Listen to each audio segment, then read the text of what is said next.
occupational English test has 3 parts, and in each part you will hear a number of different extracts. At the beginning of the test, you will hear a beep sound. You will have time to read the questions before you hear the extracts. You will hear each extract once only. You have to complete your answers as you listen. At the end of each test, you will be given 2 minutes to check your answers. Part A. In this part of the test, you will hear 2 different extracts. In each extract, a healthcare professional is talking to his patient. For questions 1 to 24, complete the notes with the information you hear. Now, look at the notes for extract 1.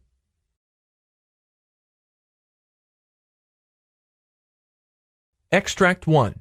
Questions 1 to 12. You hear a physician talking to a new patient, called Mrs. Delilah.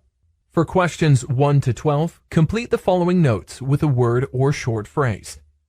You now have 30 seconds to look at the notes.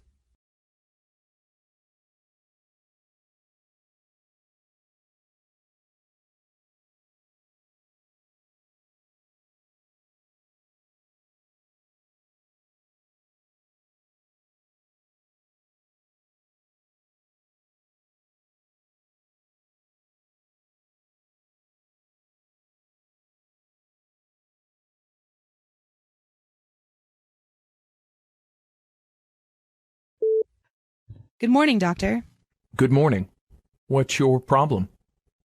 Well, I have persistent mild weakness in the left leg and occasional off and on numbness in the left hand. I have shortness of breath often. Do you feel any weakness in your arm? No, doctor, but I am ambulating with a cane. Was there any history of falling down? No, doctor. I had repeat carotid Dopplers and further imaging studies which shows no further increased stenosis in my left internal carotid artery. Okay. What is your age? 51, doctor. You had any illness and treatments? Yes, I had cerebrovascular accident but got treated. What medications are you taking? Plavix, aspirin, levothyroxine, lisinopril, hydrochlorothiazide, Lasix, insulin, and simvastatin. Any allergies due to medications? No, doctor. Is there any history of illness of your family members? No, doctor. Well, your blood pressure is 170/66, heart rate 66, respiratory rate 16, your weight is 254 pounds, and your temperature is 98. Normal cephalic and atraumatic, no dry mouth, no palpable cervical lymph nodes. Your conjunctiva and sclera were clear. Your cranial nerves show mild decrease in the left nasolabial fold. There is a mild increased tone in the left upper extremity. Deltoid shows 5/5. The rest shows full strength. Hip flexion is 5/5 on the left. The rest shows full strength. Reflexes were hypoactive and symmetrical. Your gait is mildly abnormal. No ataxia noted. Wide-based, ambulated with a cane. Status: post-cerebrovascular accident involving the right upper pons extending into the right cerebral pedicle, with a mild left hemiparenthesis. Status: post-cerebrovascular accident involving the right upper pons extending into the right cerebral peduncle, with a mild left hemiparesis, has been clinically stable with mild improvement. For now, continue using antiplatelet therapy and statin therapy to reduce the risk of future strokes. Continue to follow with endocrinology for diabetes and thyroid problems. You must strictly control your blood sugar level, optimizing cholesterol and blood pressure control, regular exercise, and healthy diet. I am planning for surgical intervention for the internal carotid artery.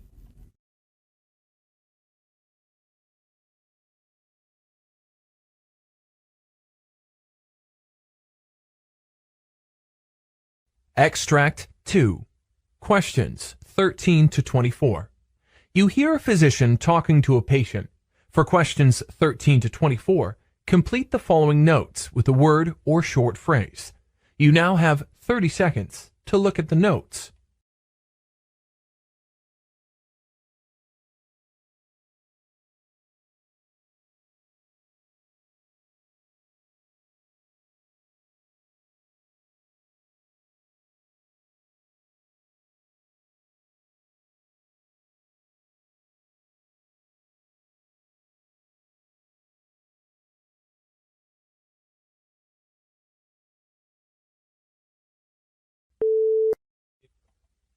Hello, doctor. Good morning. Good morning. Please be seated. What's your problem? Well, I have been facing this problem with respect to tonsils for many years. I have throat pain. Do you feel any difficulty in swallowing? No, doctor, but I have got this habit of snoring loudly. Do you get sleep apnea episodes? No, doctor. Often, I am a mouth breather, especially at night times, doctor. What's your age? 17. I had 3 bouts of tonsillitis this year. On an average, I get about 4 bouts of tonsillitis per year. Okay. Have you had any illness, treatments, or surgeries earlier? Yes, I had a cholecystectomy. What medicines are you taking now? Nothing, doctor. Is there any family history of illness? Well, my sister has ear infection. Rest of my family members have history of cancer, diabetes, heart disease, and hypertension. Well, your physical examination results show your pulse is 80 and regular. Temperature is 98.4. Weight is 184 pounds. Your tongue, lip, floor of mouth are noted to be normal. Oropharynx does reveal very large tonsils measuring 3 plus or 4 plus. They were exophytic. Mere examination of the larynx reveals some mild edema of the larynx. You have enlarged tonsils. You have developed chronic angiotonsillitis with angiotonsillar hypertrophy, upper respiratory tract infection with mild acute laryngitis. You have obesity issue. I would recommend that you go for andinotonsillectomy. The risk may include bleeding, infection, scarring, regrowth of the angiotonsillar tissue.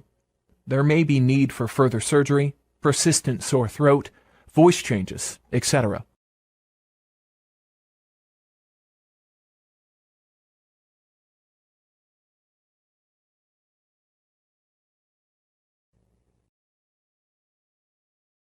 This is the end of Part A. Now, look at Part B.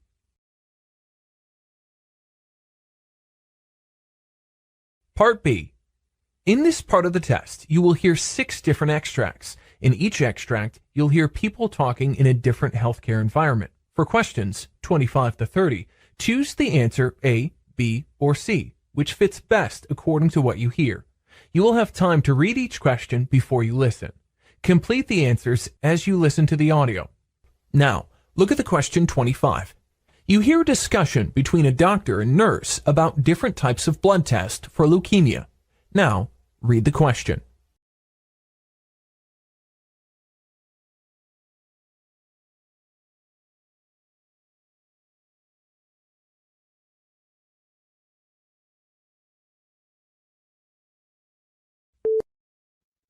Hello, doctor. What are the different types of blood tests for leukemia? Well, blood tests, such as complete blood count, can detect leukemia. A complete blood count determines the number of red blood cells, white blood cells, and platelets. Cytogenetics Analysis is a blood test in which a sample of blood is examined to check for changes in the chromosomes of the lymphocytes.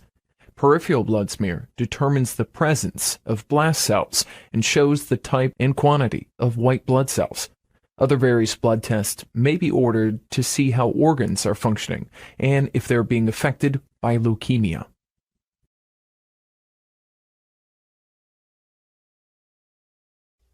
Question 26. You hear a discussion about different types of melanoma. Now, read the question.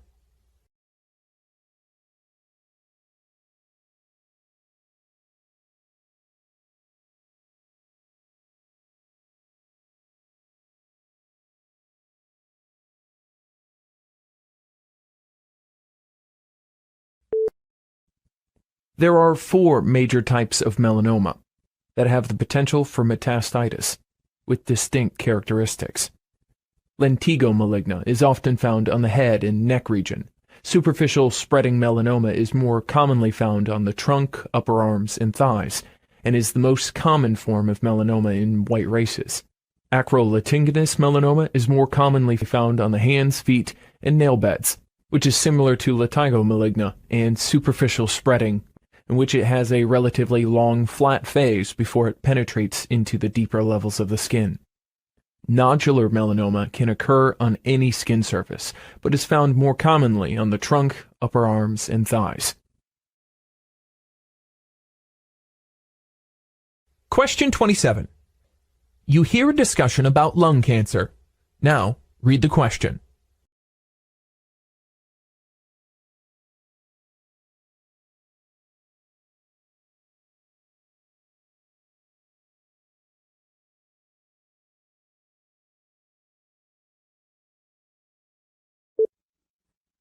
Hello, doctor. What are the different types of lung cancer?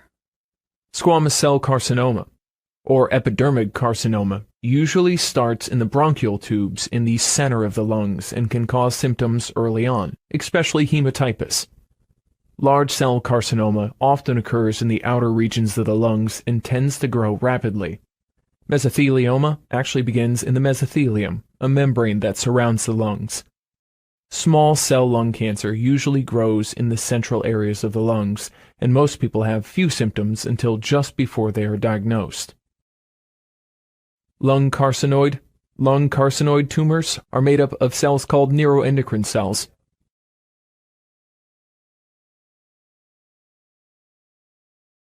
Question 28. You hear a discussion about non-inflamed comedones. Now read the question.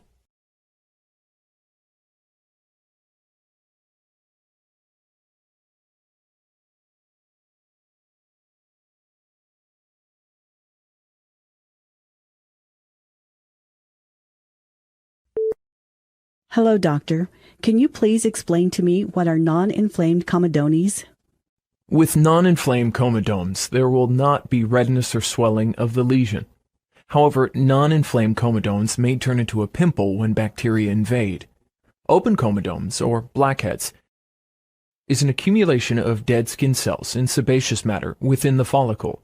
Soft-closed comedones develop when a plug of cellulose debris and oil becomes trapped within the pore and are covered by a layer of dead skin cells.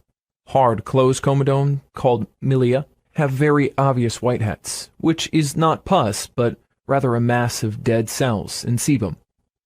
Microcomedones occur when the sebaceous duct and pore opening becomes blocked by excess sebum and dead skin cells. Every blemish begins as a microcomedone.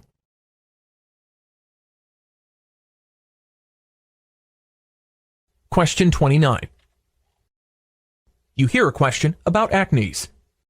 Now read the question.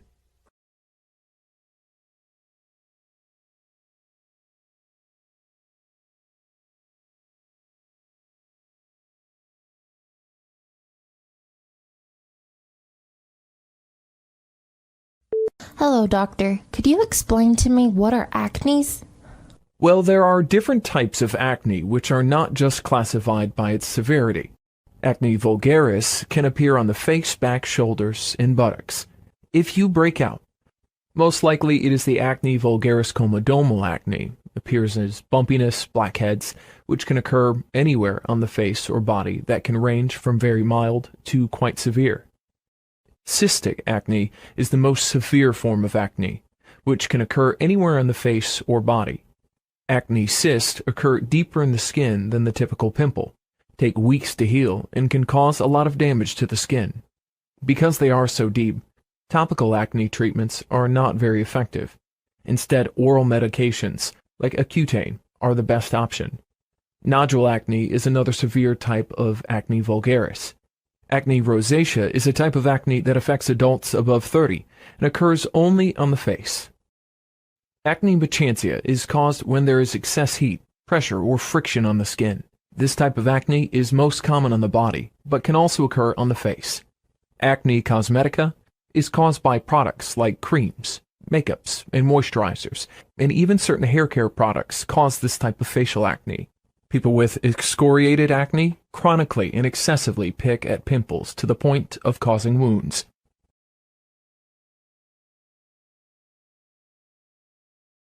Question 30. You hear a discussion about athlete's foot. Now, read the question.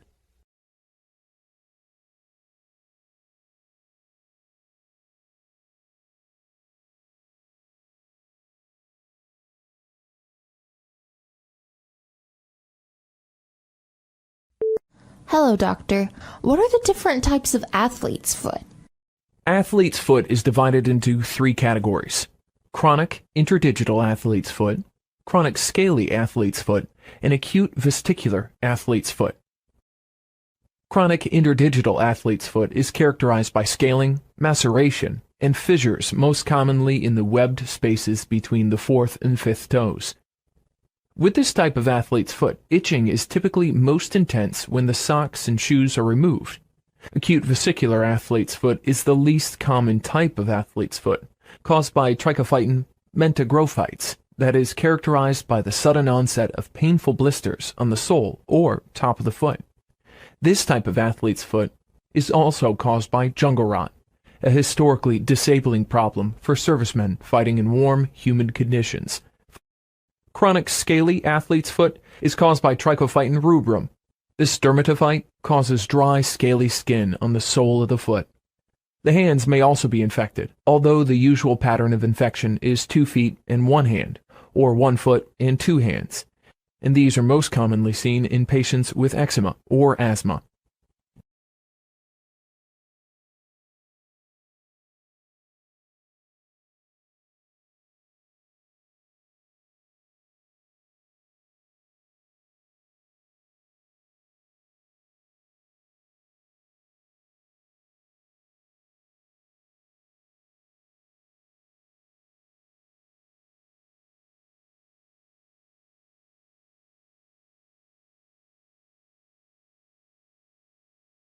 This is the end of Part B.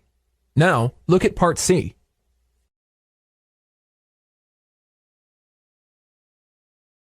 Part C. In this part of the test, you'll hear 2 different extracts.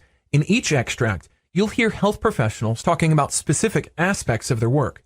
For questions 31 to 42, choose the answer, A, B, or C, which best fits according to what you hear. Complete the answers as you listen to the audio. Now, look at Extract 1. Extract 1, for questions 31 to 36. You hear the lecture given by a physician on the standard method of diagnosing attention deficit hyperactivity disorder. You have 90 seconds to read questions 31 to 36.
The standard methods of diagnosing and assessing attention deficit hyperactivity disorder used by mental health professionals is application of the criteria established in the Diagnostic and Statistical Manual for Mental Disorders that identifies 3 presentations of attention deficit hyperactivity disorder: combined presentation, predominantly inattentive presentation, predominantly hyperactive impulsive presentation.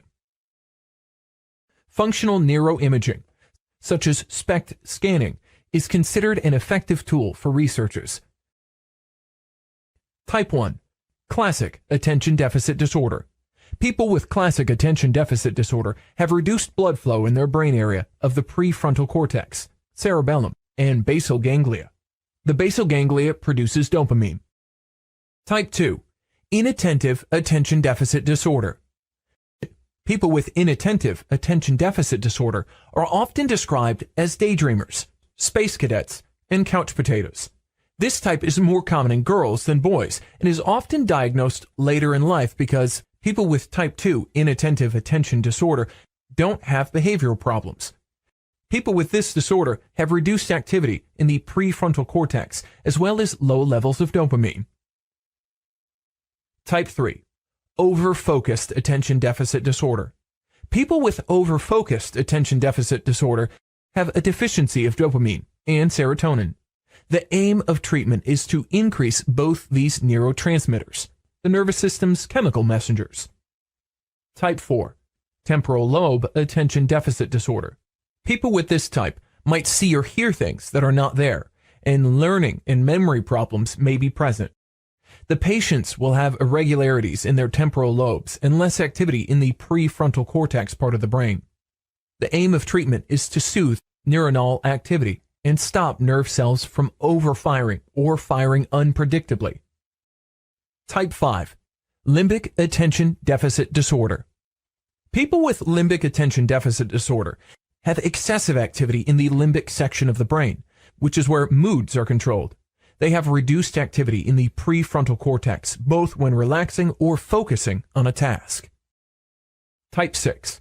Ring of fire attention deficit disorder. People with ring of fire attention deficit disorder have an overactive brain. There are excessive amounts of activity in the central cortex and other areas of the brain. Type 7. Anxious attention deficit disorder. People with anxious attention deficit disorder have high levels of activity in the basal ganglia that aid in making dopamine. This differs from the majority of the other attention deficit disorder types, which have low activity in this part of the brain.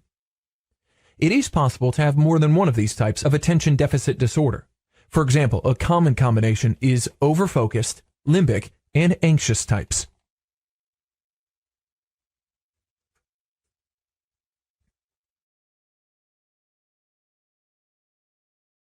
Now look at extract 2. Questions 37 to 42. You hear the monologue of a physician giving a lecture on scleroderma. You have 90 seconds to read questions 37 to 42.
Hello, doctor. Could you please explain different types of scleroderma?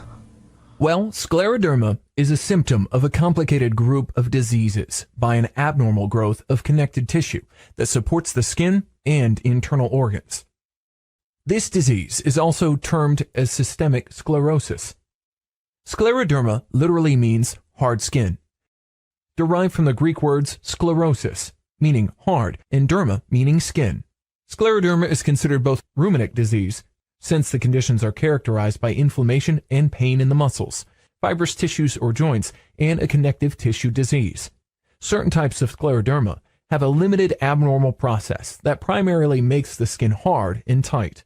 Other types are more complicated, affecting the internal organs such as the lungs, heart, and kidneys, and the blood vessels. A phrase identified as softening occurs, during which less collagen is produced. There are two main classifications of scleroderma. Localized scleroderma, that affects only certain parts of the body, that includes linear scleroderma and morphea, and systemic sclerosis, that affects the entire body. Localized scleroderma. Localized scleroderma affects the skin and related tissues, and at times the muscles below. However, internal organs are not affected. Localized scleroderma can never advance to the systemic type. Moreover, localized types can improve over time. However, the skin changes that occur during the disease can be permanent. It may be serious and disabling. Morphea. Reddish patches of skin that thickens into firm oval-shaped areas are distinctive characteristics of the morphea type. The centers of the patches appear ivory with violet borders. The patches occur on the stomach, chest, face, back, legs, and arms. Typically, these patches sweat a little and have little hair growth on it.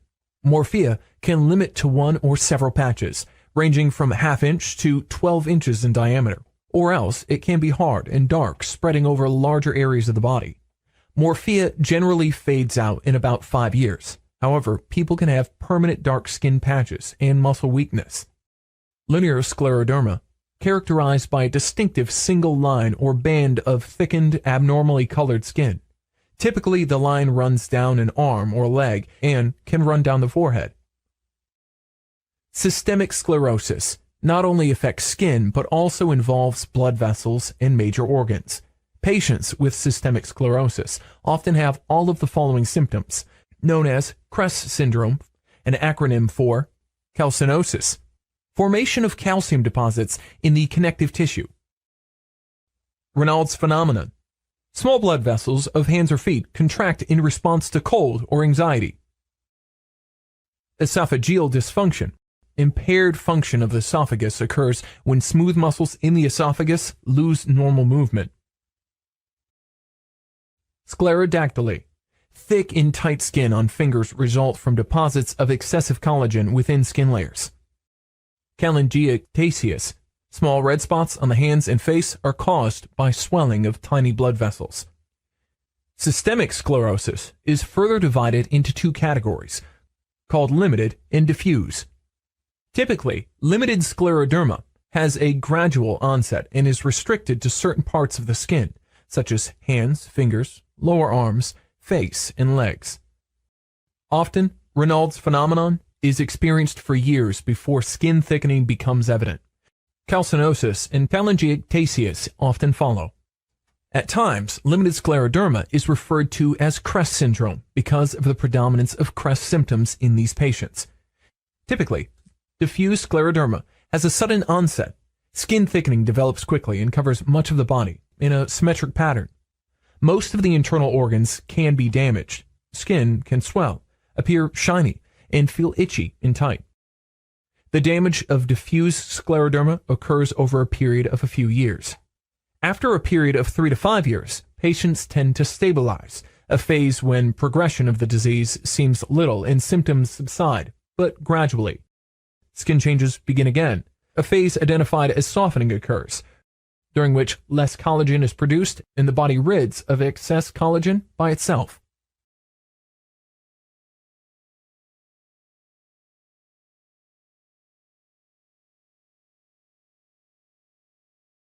This is the end of Part C.